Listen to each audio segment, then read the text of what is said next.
Sudarshan Reddy Garu, Honorable Speaker Shri Gaddam Prasad Garu, Dr. K. Lakshmanan, MP Rajya Sabha, and Vishweshwar Reddy Garu, Member of Parliament, Lok Sabha, and my dear friend. Honorable invitees, distinguished family members of Justice Konda Madhava Reddy, office bearers of JKMR Foundation, ladies and gentlemen. I'm greatly honored to have been invited to deliver this year's Justice Konda Madhava Reddy Memorial Lecture.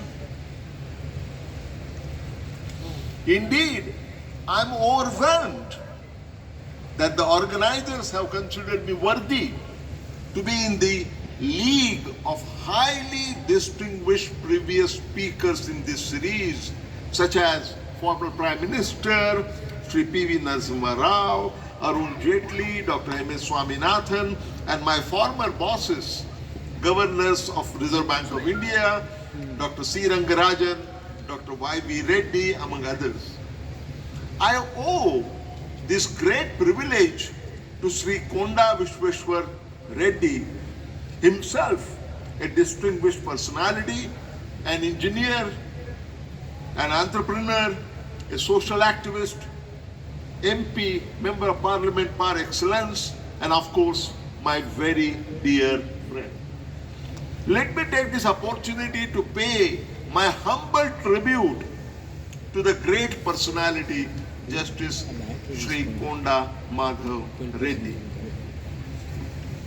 Before proceeding further, I wish to commend Justice Konda Madhava Reddy Foundation.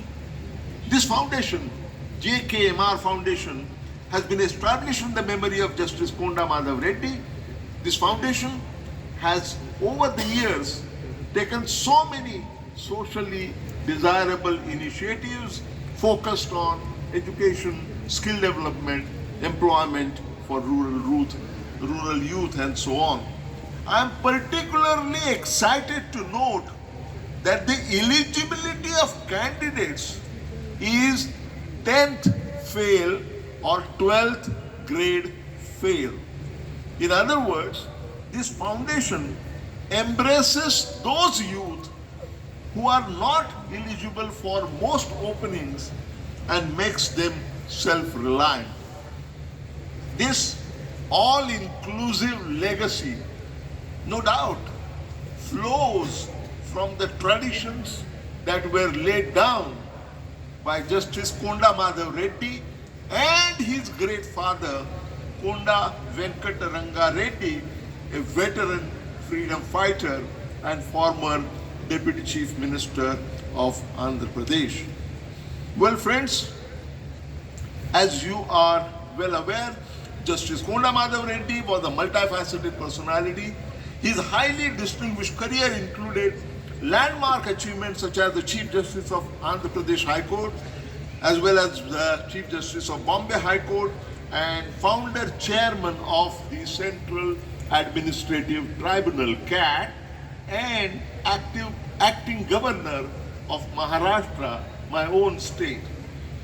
Besides being an eminent jurist, JKMR was involved in many social, cultural, and educational institutions, especially those devoted to the cause of deprived classes.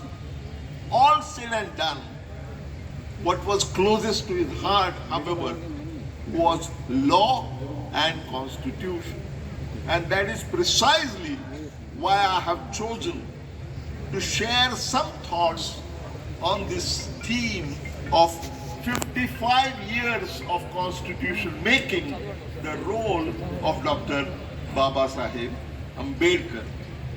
Most people are somewhat baffled, and here it was mentioned by Mr. Lakshman Garu that why am I talking about 55 years of constitution making? I don't blame people who get baffled by the title 55 Years of Constitution Making. Most people believe that the Indian Constitution was written during the period 1946 to 1950. That was the period when Samvidhan Sabha, the Constituent Assembly, was working to create the Constitution of India.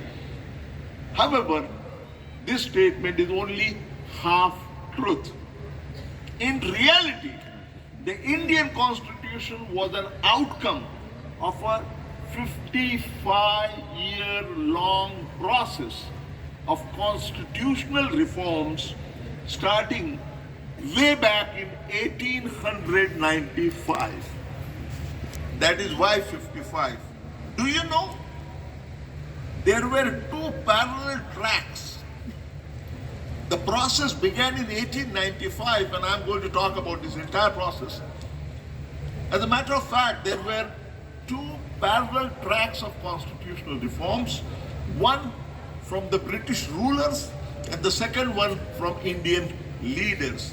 And these two parallel tracks finally merged together in 1946 when the Constituent Assembly was formed, and that led finally to India becoming a democratic republic in January 1950.